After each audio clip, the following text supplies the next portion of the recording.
Oh, my bad. I didn't know there was a line. I wouldn't recommend going in there, but you better hurry up. The episode's coming on.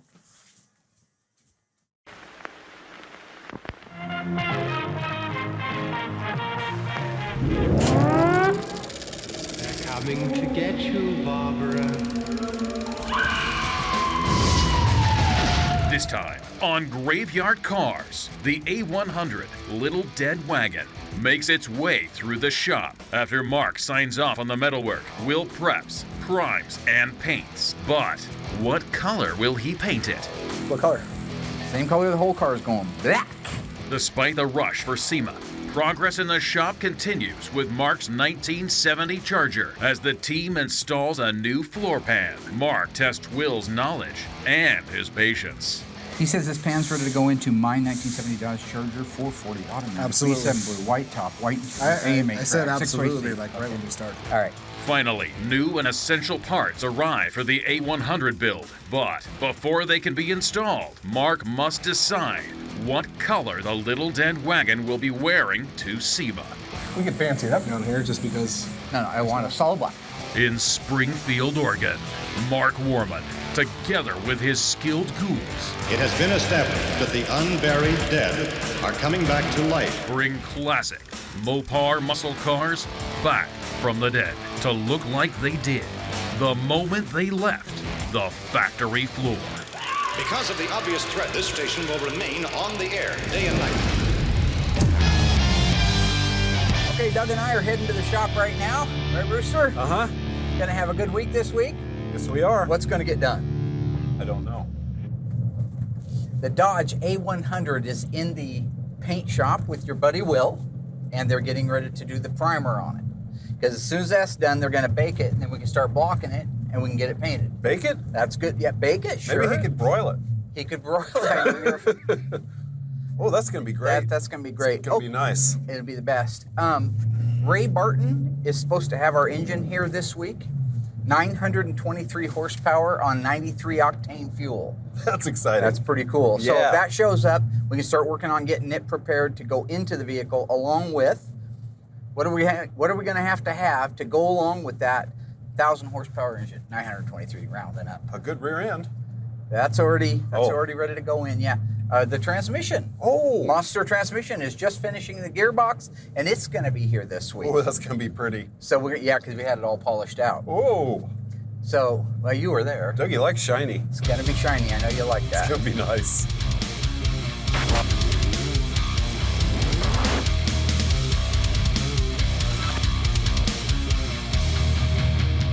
Right now we have Mark's 1964 A100. We have done extensive body work on this whole thing, just on the underside alone. You know, that's weeks of work. The body ghouls do all the mud work on it, all the cleanup, all the grinding, the things that it takes to make it look as good on the bottom of the vehicle as it will on the outside. So all that's done. So as much as I don't want Mark to come out here, and I don't need Mark to come out here, he's gonna wanna come out here to sign off on it. We're gonna get it in the booth, get it primered, and right after it's primered, we can get it sanded out and then go right to painting it black. He wants to go with just a single stage black on it. Virginia, and show me a sign. Send up a signal, I'll throw you a line. Can I not do the it? stained glass curtain you're hiding behind never lets in the sun. I love reciting lyrics, driving down the road in your car. So yeah, it's a bit of a habit for me. Now lately I've been listening to Billy Joel, who I call Billy Joe. Only the good die young. Is there any way when I'm doing my OT? Billy Joe, glass houses. Billy Joe. Okay. So it's Billy. Billy Joe. Let's look at this thing. Billy Joe. I got all of the fabrication work done on the back half of the car. That was the majority of it because we had to make room for the great big tires that go underneath it, the 8 3/4. We had to add a cross member to support the 426 Hemi that's out being built right now. You feel good about it? Yeah, we've got 2 weeks of work. And just so you know, I'm not going to be as picky. It's the bottom of a vehicle, so I don't expect. Had a body work the whole under. It looks really good from here, but let's just take a look. Flashlight. Oh, you actually had one. Okay. Oh.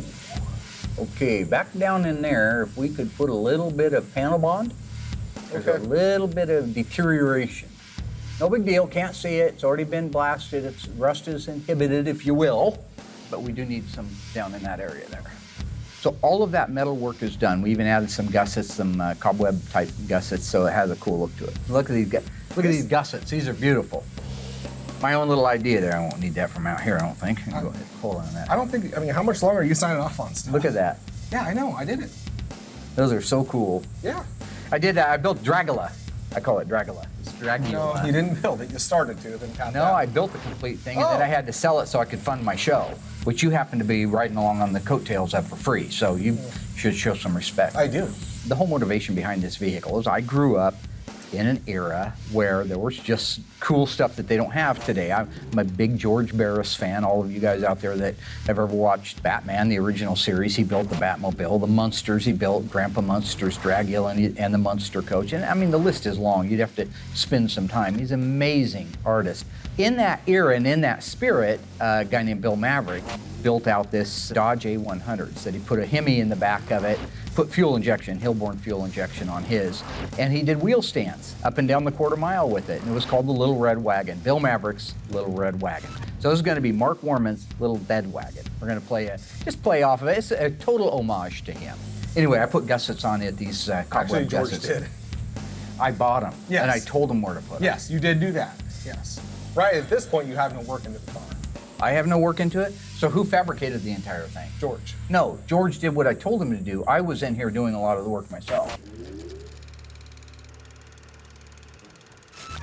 Ray Barton's building the 426 Hemi for it, so it's going to be somewhere around 1,000 horsepower, which is ridiculous because it'll never even get a bite with those tires on the street, but it'll look cool and it'll sound cool. Monster Transmission down in Florida, they're building the transmission out to be able to hold that horsepower. The rest of it, we've just been piecing together a little bit at a time and getting our pieces ready to go on it, so once Will is all done with the paint work on it, we're able to bolt it back together and hopefully make it to SEMA this year.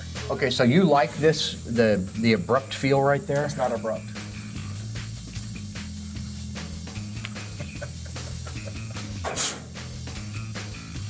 Perfect. After you get it all primered out, I'd like to get it sanded out, and then I'm gonna come out and do the seam sealer myself. No, I'd so like it done right. You're gonna come out, spend 2 seconds on it, and pick all the And then you're free to go ahead and paint the bottom of the car. What color? Same color the whole car is going. Black, blue, black. The kind of black where you go black. Well, no, there's nothing flashy about it. So I figure if we're putting all this work into it, now's the time to really step up what we can do and show everybody else that we're not just an OE shop. We can fancy it up down here just because. No, I want a solid black. I just want a nice solid black. What is that, 9300? Well, yeah. PPG 9300, single stage acrylic urethane. We could throw, I'll call Jennifer and she'll send me out some special paint for it. It's not special, it's 9300. I'm just saying that we could actually do it in the base coat, which is the 1683. Why would I want a base coat, clear coat the bottom of a car? You're We're gonna do not, single I am. stage. I Yeah, am. I'd like it to look good. Now, I found my old box of cassette tapes from the Rolling Stones, so that got me thinking about, I see a red truck and I want it painted black. No colors anymore, I want it to be black. You're ridiculous. I think at the end of the day, I just like to have fun, and if it winds Will up, so much the better. But he could learn something. There's something to be learned from those lyrics. I see the girls walk by dressed in their summer clothes. I guess I'm gonna have to kind of get up to speed on what he's actually listening to so I can speak more intelligently on it. Oh, black Hemi, bam-a-lam. Oh, black Hemi, bam-a-lam. Black Hemi had a car, bam-a-lam. Damn thing went far. I'll have it primered this week, no problem, sand it out next week, but before I do the actual color on the bottom, I want to get the whole body work done and get that all primed. Otherwise, you have to really protect that black from getting oversprayed in the future. 1967 was the first year for the Plymouth GTX. Built on the Belvedere model, the GTX was born. Standard engine in 1967 when it was made was the 440 Super Commando. Optional engine was the Hemi. That's the same thing you had in 67, 68, and 69. It wasn't until 1970 that Plymouth offered the 446 barrel 390 horse engine for the first time in a GTX. That's pretty cool. All the options were available on the GTX that you would see on any of the muscle cars back in the day for the most part. This particular car is a 444 barrel 375 horsepower U-code car. It uses an N96 air grabber hood. It's EF8 green with green interior. The spoiler on the back is not factory. It's off of a Charger Daytona, and it's an 8-track car, albeit far from factory. I still think it's pretty cool. All those things add up to why this 1970 GTX, one of 4,927, is the Graveyard Carz Corpse of the Week. So just do all that off my memory too, so good luck with everything. So one of the things I've tried to do on this truck is stay true to it in many, many ways. So for example, the rear brakes. These are the original brake drums. It's exactly the way it started life in 1964.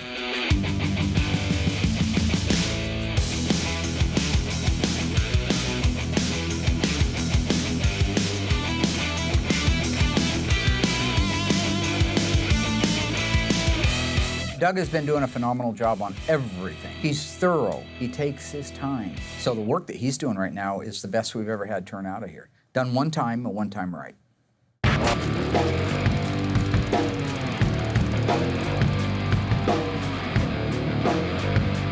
I got the A100, so now it's time to get it in the paint booth and get it primered.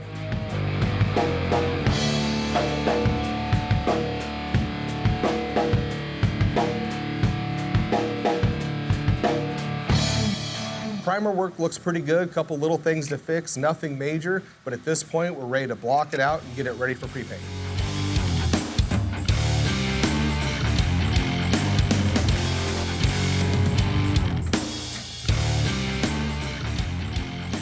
Camera boy.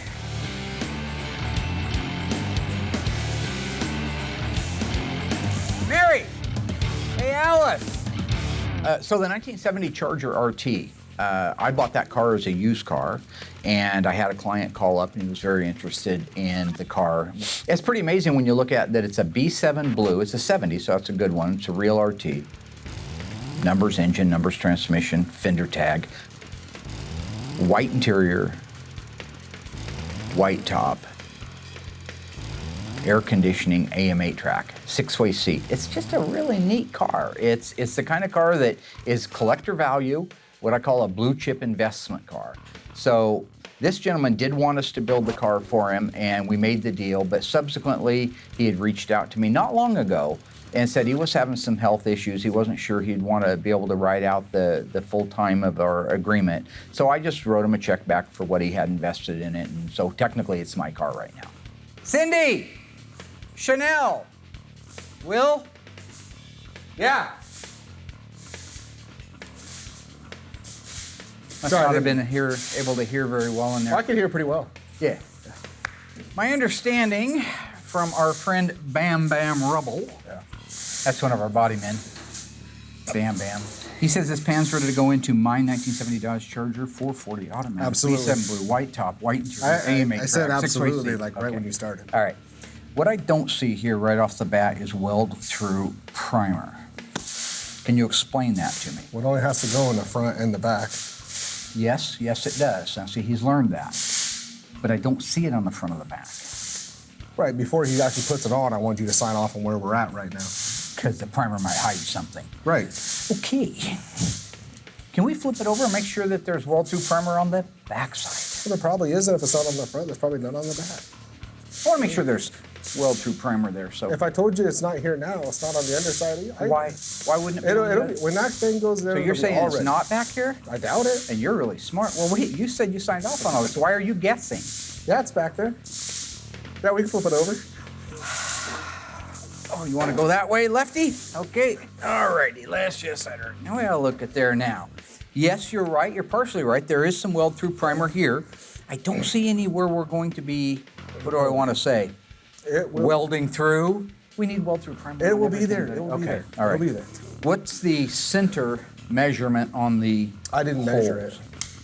Let's just see what old Mr. Tape Measure has to say. 2 inch on center, inch and 7/8, inch and a quarter.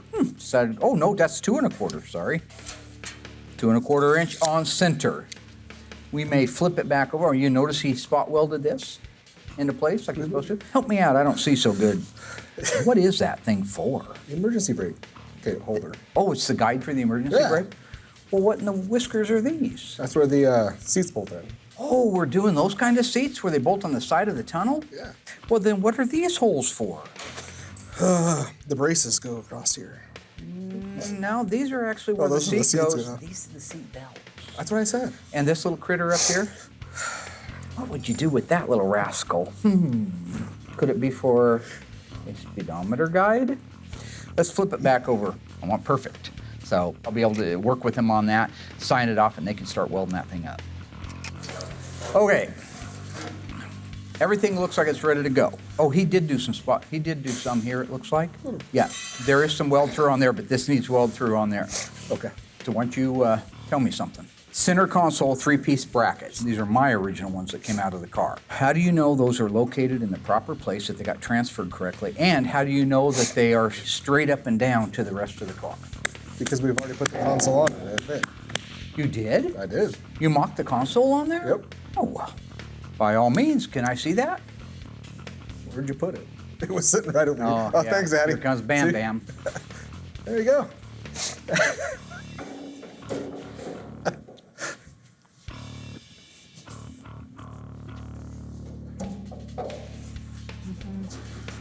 I told you, we already did that.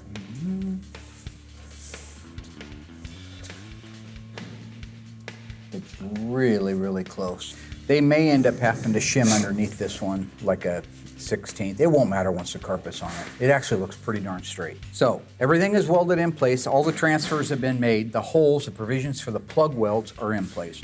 Would you feel at this point that is ready to go into my 1970 Dodge Charger RT 440 automatic 727 torque flight, bucket seat, white interior, white top, white C-stripe, not a Bumblebee, air conditioning, 6-way seat AM 8-track car.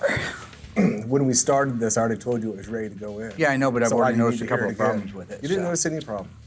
Well, Where's your magnifying glass? why don't you be a lamb fry and go grab I'm us? not going to be a sheep testicle. Would you be a little buddy and go get us some weld-through primer and spray on that? Because that does underlap underneath. We're good. Was there a reason that you didn't want to put some on here? I just wanted to get your attention, I think. Okay. Yeah, good. You're learning how to lie like your boss. Very good. Very good. Go ahead and put your stuff on this. All right.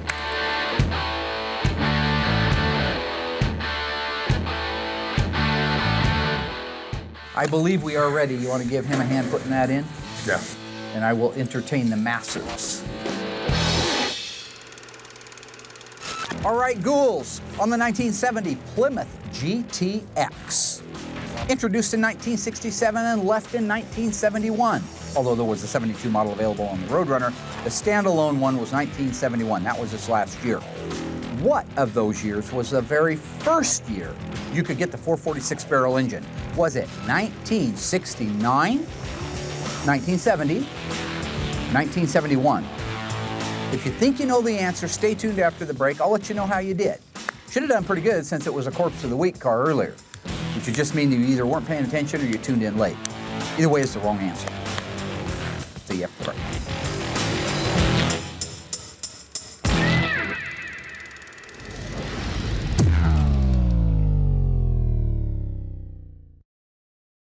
All right, ghouls, how did you do on that one? The question was, what was the first model year that the 446 barrel was available from the factory on a Plymouth GTX? If you said 1971, you're wrong. You're dead wrong because you weren't paying attention earlier. 71 did have a 446 barrel available in it. And of course, it was the last year for the GTX standalone model. The very first year was the 1970. Now, while this car does not have a V code, it is a U code, 375 horsepower, 440 Super Commando 4-barrel. It was the first year you could get the big bad 390 horsepower 6-barrel.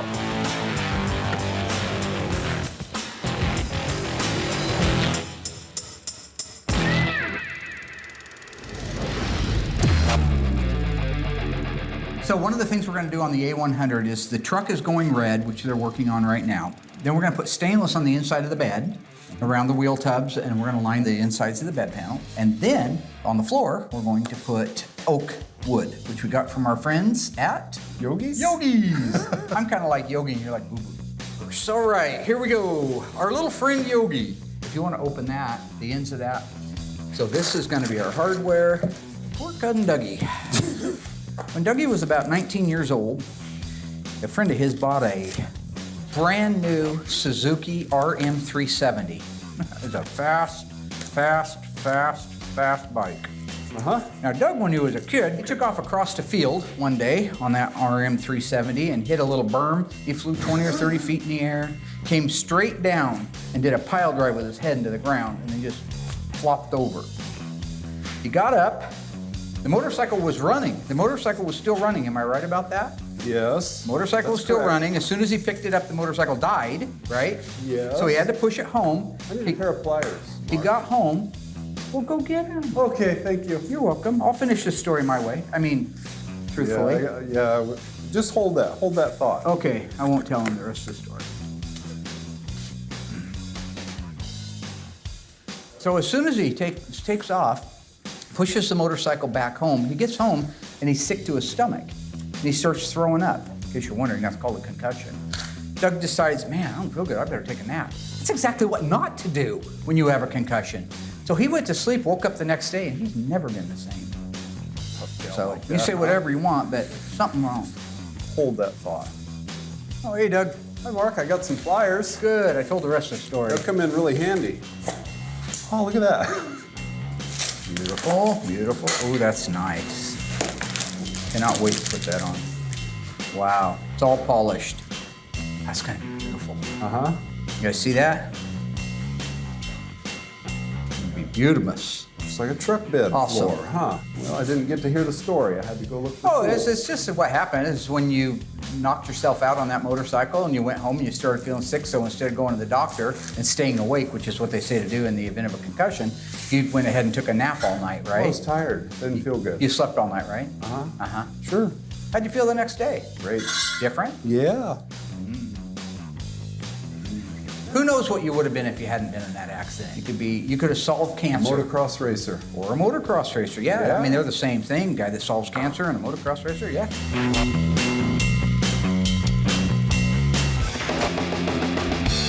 On the A100, you know, the intention was to paint it black. Then halfway through the build, he completely stops, changes his mind, and now we're going back to the original look, which was my original thought, which you said was a horrible idea. It would have looked awesome at the show black, no problems at all, but red was the right way to go, and I'm glad we stuck with it.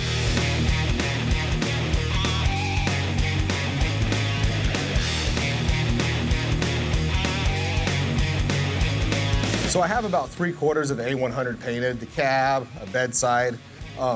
I know a lot of times you'll just paint the whole thing, but it's such a time crunch this year, it's real time. We're that far behind, so if it's ready, I just paint it.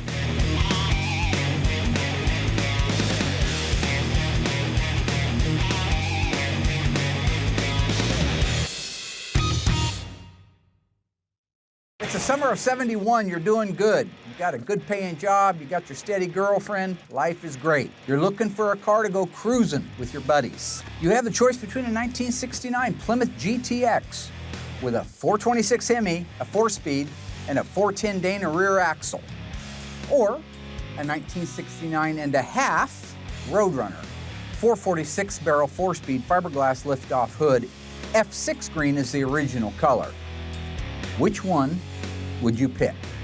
Go to graveyardcarz.com, cast your vote for which one you like the best, and we will announce it on our Facebook Live next week.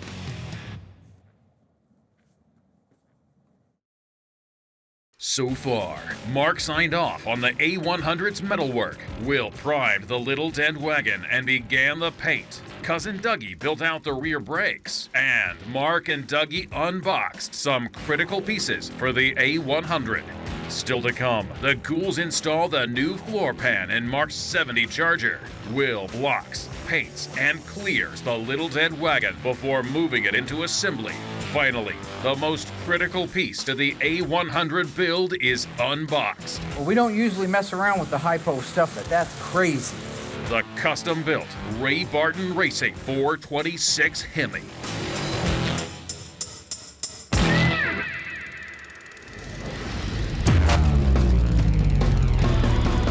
So I want to talk about the dash and instrumentation area of the 1970 to 1974 E-Body. All of them, except for the 1970 Dodge Challenger non-rally instrument cluster, all use this type of heater control and radio surround bezels. They reside right underneath the instrument cluster. If you're on the left-hand side, I'm speaking backwards, your heater control switches would be in here on your left-hand side, and on your right-hand side, your radio would protrude through here.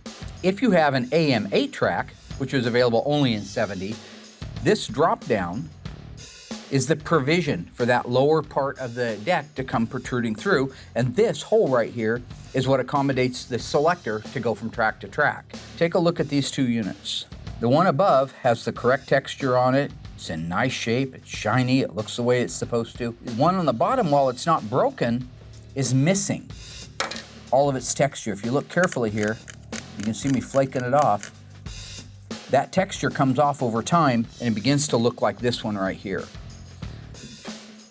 So when it comes to doing a rally instrument cluster conversion on your 70 to 74 E-body, or if you're just restoring one, you're gonna wanna replace these parts. It's easier and it's cheaper to buy the new ones versus sending this out and having it replated. Because these are perfect reproductions of the originals, but they already have the chrome work. They already have the highlights with the white.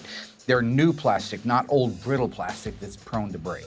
And now you know a little bit of something about E-body instrument cluster bezels. Dash bezels, surrounds. Tony calls them dash trims. I don't know why. But see, he wrote it right here, dash trim. I don't think Chrysler called it that.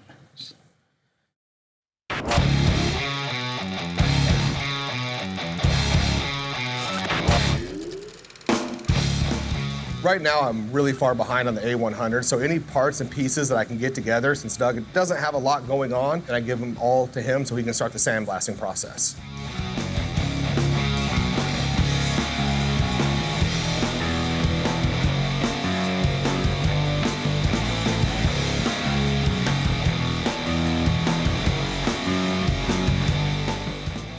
Now that I got the hinges back, I can check that off the to-do list and I can get them painted and move forward with the A100.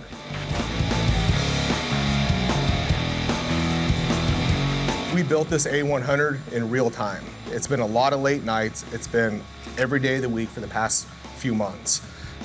If there's something I can paint and get it curing, I'll do it. So, I painted the cab. While that was drying, I jumped onto a bedside. Whatever needs to go red, that's how we kind of had to do this. So the whole truck was kind of done in parts and pieces, just so that way we can get it put together and get it delivered on time. When I paint the doors and hinges, it's pretty much the same process as when I do the car. Only thing a little bit different is you have to take into consideration you're panel painting the whole car, so you just got to be very thorough. If you put 7 coats on that cab of that red, which is a very transparent color, which I did, you make sure that you put 7 coats on those doors. So the only thing that's critical is just having that number in your head and going through that whole process, so when it's actually all bolted together, everything matches correctly.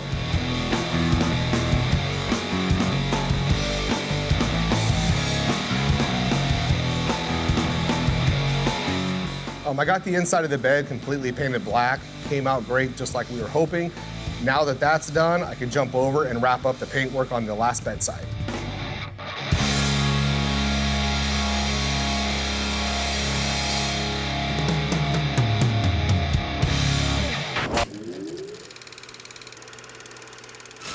The 1970 Plymouth GTX looks very similar to a 1970 Plymouth Roadrunner. A little different grille, headlight doors, trim, tail panels treated a little bit differently. True or false, the GTX is built on the Roadrunner's platform. If you think you know the answer, stay tuned after the break and I'll let you know how you did.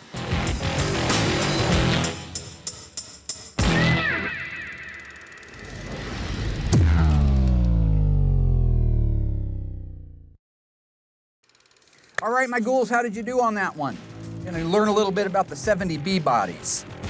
If you guess that the 1970 GTX was created from the Roadrunner platform, you'd be incorrect.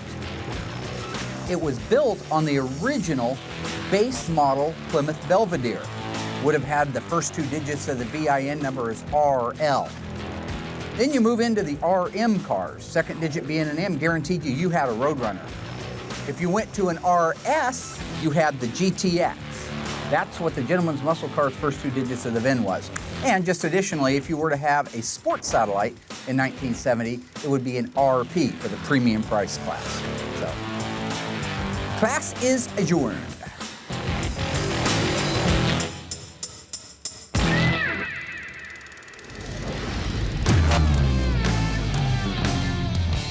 Now that all the pre-paint work is done, it's time to get it all blocked out, sanded, and ready for final paint.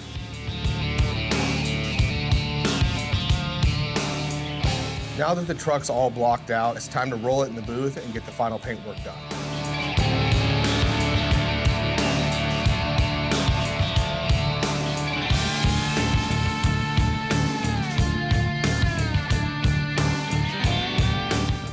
Now that I got the color all laid out and it looks amazing, I can jump in there and get the clear coat all done.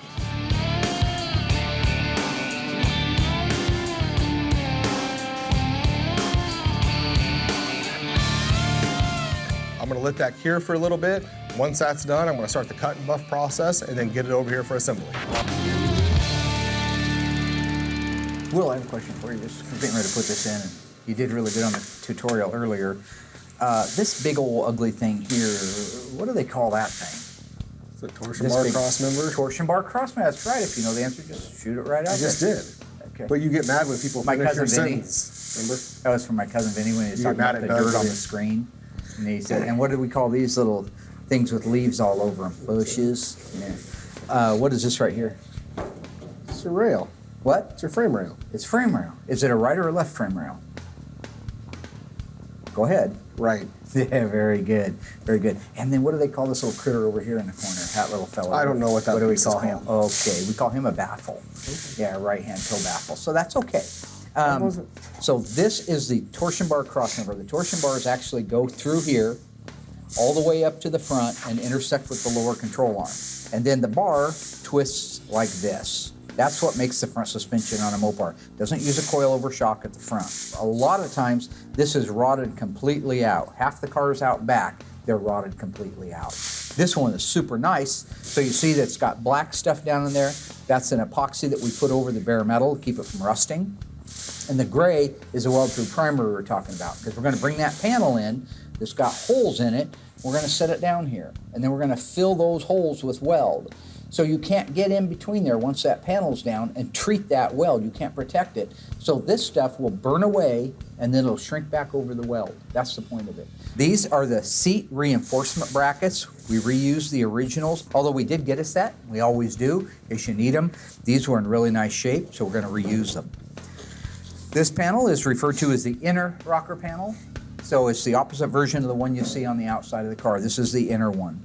This is the rear step well for the right-hand side and the rear step well or footwell for the left-hand side. These were in good shape, so that's why you see the word save. So when they bring that panel in here, they've got to go up in the front, tuck it under here because it goes under here, and then it will lay down all the way up to the firewall. It intersects with the firewall. Once we have it basically in place, bam, bam, it's going to come through starting at 12 o'clock, right in the middle at the top, and he's going to put in screws to fasten that floor as tight as humanly possible against these rails, against these seat reinforcements, against this frame rail, against this before he begins plug weld. Okay, with that, let's go ahead and put the floor pan in. But actually, Get over there and sit down, princess. I'll hand it to you. what do you mean, princess? Well, you're just very fragile little fella. That's I'm all. not fragile. You're very fragile. I'm not. Oh, you're the most fragile guy here. There you go, Merritt. There you go. There you go, princess. Forward, back, tuck under. Nice. There you go. All right. There we go. Beautiful. All right, Will, good job. Getting a little better all the time, getting to a point where I can sign off on my body shop so I don't have to be here all the time, because someday... You're not here all the time. I'm here all the time. I will let you guys get back to what you were doing. Camera boy 1, camera boy 2, good job. I will be up front. So I'll just walk out all cool. I don't know. I'll act like I heard something. What? Did somebody say? The first goal is to make sure the mating area where the step well meets that new floor pan are tight. You don't want gaps in there and fill those up with weld. You lose your strength. They need to be sandwiched tight. So they're going to use a floor jack, a 2x4, and press that floor pan up against the weight of the car, up against those step wells. Once that's tight and where it's supposed to be, they'll use set screws in there, self-tapping screws to hold it together. The same thing goes at the torsion bar crossmember area, except in this case, the pan is coming down to meet it. If you look, you'll see that that crossmember area marries tightly against that floor before they set their first screw in. At the front, where it intersects with the firewall, again, very crucial. You want those two areas, those two flanges, tight. So they take their time, they work it, they caress it, they hold it in place with vice grips until everything's sorted and lined like it's supposed to be. Then they can do their self-tapping screws. After that, they begin the spot welding, the MIG welding, the plug welding to get everything into place.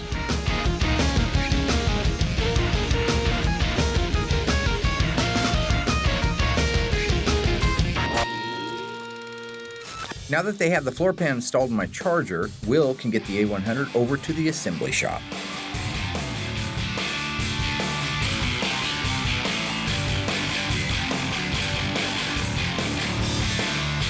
I'm excited to get this rolled over here because I am the paint and body side, so our part is done over there. I'm still gonna help out over here, but the problem we're gonna run into is Mark said everything's been pre-fit, this thing's just gonna fall together. He did all the mock-up, so to speak, what he considers a mock-up. Problem is, I watched him do the mock-up. It's horrible. This thing's not gonna just fall together. So I just wanna be around for all those little problems that are gonna come up.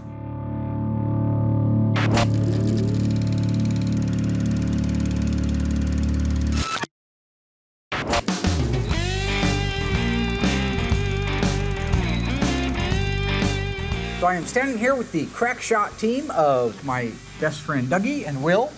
We are getting ready to open that pallet right there, that crate. The engine that is in there just got here from Ray Barton Racing. They built the 426 Hemi that's going in the little dead wagon. So we went to Mark a year ago with a plan. He signed off on it, wanted to do it, and then put it on the back burner because we always do a pull through. 6 months went by. You know, we said, hey, should we get going? No, we're good, plenty of time. Will's a liar and a fat mouth. I never got cold feet, I never delayed anything. See, I have a method behind everything that I do. I had to get the truck set up. I had to cut the frame in. I had to do all the modifications, pre-fit the 8 3/4 rear end underneath it with the ladder bars. Make sure all the provisions are ready for finesse work once Will gets done painting it. Now to him, because that took me several months to do, he thinks I was dragging my feet. I wasn't dragging my feet. I was perfecting, all right? That's what it's called perfecting. We're gonna uncrate the 426 Hemi right now. Take a look at that. We've got to marry it up to the transmission, which also just got in from our friends at Monster Transmissions. Are we ready? Ready. Let's do it. They have already ran this on their dyno down there at Ray Barton. And would anybody care to guess what the horsepower output of this bad boy is? Being it's a 426, I'm gonna guess 914. Okay, so you got the memo. 914 horsepower. That's what I just said. On pump gas. I just said that. I know. Try to. I can't do Okay, it. let's lift that bad boy off of there. Okay, there's the top. Oh, Oh my. Come on, Doug. It's got Ray Barton valve covers. I Lift can't- that side off, Mary. Crazy nut. Oh boy. Holy cow, look at that. They didn't send me any pictures of it done. Wow, look at that. Well, we don't usually mess around with the hypo stuff like that, but that's crazy. Look at that. Wow. Well, Holley provided the carburetors. I believe they are dual 780 Holleys on an 871 blower shop polished aluminum blower. Mopar Performance 426 Hemi block. This is a second generation real stuff. What do you think of that? Pretty awesome. What's that gonna look like in there? Pretty amazing? Like a Hot Wheel. Like a Hot Wheel. Well, they already got all the linkage hooked up. Oh, it's whoa, spraying shit. gas. Yeah. You know, normally I'd be just jumping out of my skin with excitement on this thing, but there's a lot of pressure because SEMA's coming up, so I got to keep grounded and just keep my eye right on the trophy at the end. Fantastic. All right. So what does he have, I wonder, in here? And nice Ray Barton shirt in XL. I'll be wearing that. Spec sheet. I was wrong. Holy cow. 924 horsepower. 923. 23.7, doesn't matter. Close enough. That is going to be awesome. I think this will just lift off of there because it has screws. Hold on. Oh, God. I don't mean to be so. Oh, you're okay. You can be so. Yeah. Are there screws over there? Nope. So, are you ready, Mary? Now, lift it up, Alice. I want to show everybody. Come on. Seriously, Yolanda, I want to show them. Latoya, Jessica, Veronica, Cindy, Sandy, Mindy, Mandy, Andy, Brandy. Hey, Will. Yeah, lift what's that up? in? Oh, yeah, hey, let's just lift that right off. Okay. Wow. I had polished a case, a 727 Shorty case, sent it off to the guys at Monster Transmission down in Florida. They did a beautiful job. I'm excited to get it opened up along with the crate, find out exactly what we have, what we're going to need, because even though I'd love to be dancing around singing about how awesome it is to have this stuff, there's still going to be 100 things that need to be found and sourced last minute to be able to get it in the truck and get it running under its own power. I believe it's a 3500 stall converter. I'll double check, but I believe that's the case. That way it can be up to around 800 or 900 horse before it engages and flips the truck over backwards. It's gonna be the best. That's a good thing. Yeah. Yeah. Yeah, we're gonna die. It's momentum. Ooh, look at that. Beautimous. What is that? I guess that's a factory marking, huh? Crazy. Wow. Boy, that is gorgeous, isn't it? I believe you're gonna see one of the most amazing throwbacks to one of the coolest trucks ever built, and brought to you by your friends at Graveyard Carz. Well, and Ray Barton Racing and Mopar had something to do with it. PPG gave us some paint. Monster Transmission built. I'm not taking all the credit. There were a lot of people involved. Just my friend Ron Jenkins gave me a bunch of the suspension pieces for the back of it. Basically, I didn't do anything.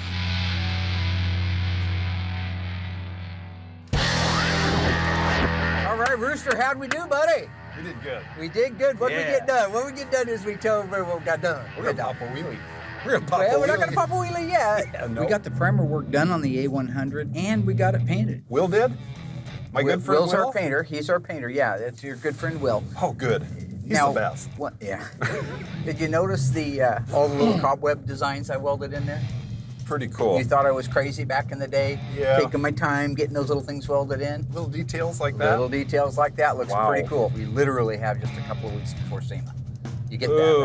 right? Yeah. So Ooh. a lot of, well, hate to surprise you with that. We've only been talking about it for 5 months, so I know it can be still a Well, I'm a surprise. little slow. That's okay.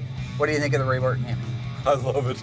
I love it. 923 That is so cool. horsepower, polished dual Holley 780 carburetors. The blower shop supplied an 871 fully polished supercharger. Absolutely gorgeous. Got all of our Millodon pieces on there. Awesome. Monster transmission, beautiful, ready to go back on. What do you think is going to happen the first time we fire that vehicle off? It's gonna make a lot of noise. Gonna make some noise because we're Yeah. going with hand-built Zoomy headers. Cool. Yeah, we did good. Yeah. All right. Did great. It's gonna be exciting. Yeah. Yeah. I'm anxious to get to work. Yeah. Yeah. Well, we're going home now. We are Yeah. already? This was the end of the week. Oh, we're just kind thank of you. wrapping it. You're Thank welcome. you. I'm ready. No A problem. long week. No problem.